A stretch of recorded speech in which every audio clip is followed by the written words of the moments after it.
बात अलवर की करेंगे। हम मॉब लिंचिंग मामले में अपडेट आपको बता दें, गृह मंत्री गुलाब चंद कटारिया अलवर पहुंच चुके हैं। डीजीपी ओपी गल्होत्रा भी उनके साथ हैं। अलवर केंद्रीय विद्यालय हेलीपैड पर वो पहुंचे हैं।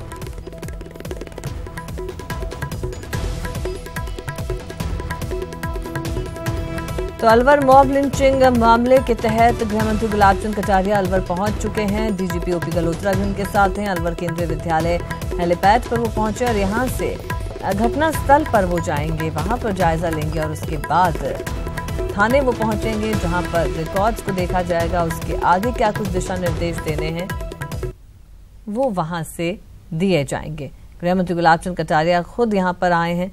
डीजीपी ओपी गल्होत्रा भी उनके साथ मौजूद हैं। और चलिए इस पर ज्यादा बातचीत के लिए रुक करते हैं। हमारे संवाददाता राजेंद्र हमारे साथ फोन लाइन पर जुड़ चुके हैं। जी राजेंद्र, क्या कुछ इसको लेकर और जानकारी मिल रही है? गृह मंत्री पहुंच चुके हैं अलवर।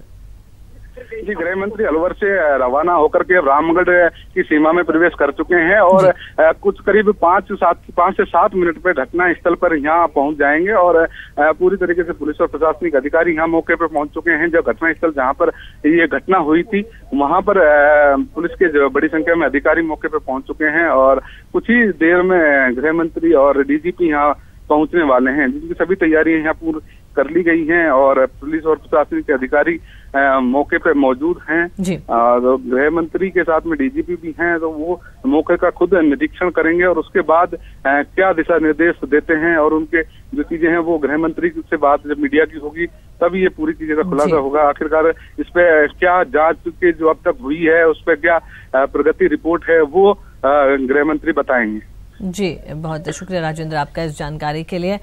तो अलवर मॉब लिंचिंग मामले के तहत गृह मंत्री कुछ ही देर में घटनास्थल पर पहुंच जाएंगे, वहां पर जायजा लेने के बाद थाने जाएंगे और प्रगति रिपोर्ट यहां पर ली जाएगी।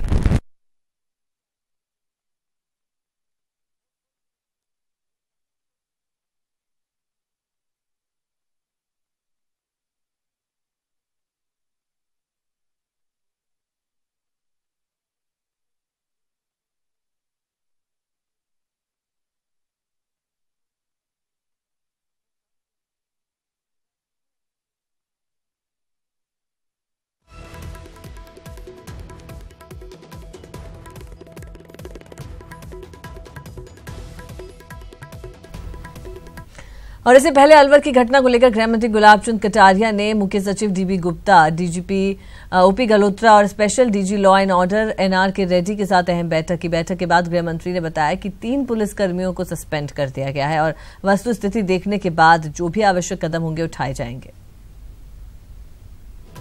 करके जो कार्रवाई है वो तो अपने लेवल पे चल रही है। अभी तक जो है ना वो 3 लोग गिरफ्तार भी हैं और केस जो बनना चाहिए वो हमने बनाया है।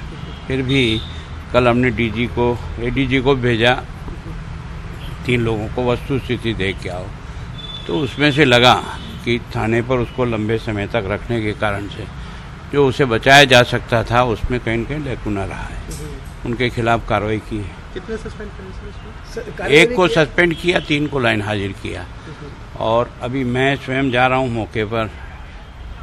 चीफ सेक्रेटरी जा रहे हैं, डीजी जा रहे हैं और देखने के बाद कहाँ जाएंगे आप? वहाँ घटनास्थल पे भी जाएंगे? मैं सोचता हूँ जहाँ मारपीट हुई वो स्थान भी देखेंगे, क्योंकि लोगों का कहना है कि कई लोग थे, जबकि हमारी रिपोर्ट से 5-6 लोग से ज़्यादा वहाँ कोई भी सिम्टम्स नहीं दिखा है। आपको लगता है कि कहीं ना कहीं पुलिस से चूक हुई है? क्योंकि देखो ये स्वाभाविक है, पुलिस के जो आदमी को पहले गायों को पहुँचाना उसका काम नहीं था, पहले जो इंजर्ड था उसको हॉस्पिटल पहुँचाना था, लेकिन वो गाय को पहुंचाने में गौशाला में उन्होंने जो विलम्ब किया उसके कारण से हो सकता था कि उसको बचाया जा सकता था, प्रयत्न हो सकता था, वो लैकुना रहा है। निश्चित रूप से उसका इसी कारण से सस्पेंड किया है। सस्पेंड और किस कारण से? मतलब ये कहा जा सकता है पुलिस की कहीं ना कहीं चूक है। वो ऐसा है, सस्पेंड किया है इसका मतलब उस अधिकारी की जो दिमाग का उपयोग होना चाहिए कि उसको हॉस्पिटल पहुंचाना चाहिए, बनिस्बत ये कि गाय को गौशाला में पहुंचाना। मैंने तुरंत जैसे ही लगा, कल आपकी न्यूज़ पढ़ी थी कि भाई नहीं है ना थाने में कहीं डिले हुआ, तो मैंने तुरंत टीम बना करके 3 लोगों की भेजी और उन्होंने जाकर के तुरंत शाम को रिपोर्ट दे दी। अभी मैं स्वयं जा रहा हूँ और भी कोई बात लगेगी तो करे भाई। और अलवर मॉब लिंचिंग मामले को लेकर पंचायती राज मंत्री राजेंद्र राठौड़ ने कहा कि ऐसी घटनाएं दुर्भाग्यजनक हैं, लेकिन हर घटना को राजनीतिक चश्मे से नहीं देखना चाहिए। उन्होंने भी और कहा कि अलवर के आरोपियों को छोड़ा नहीं जाएगा।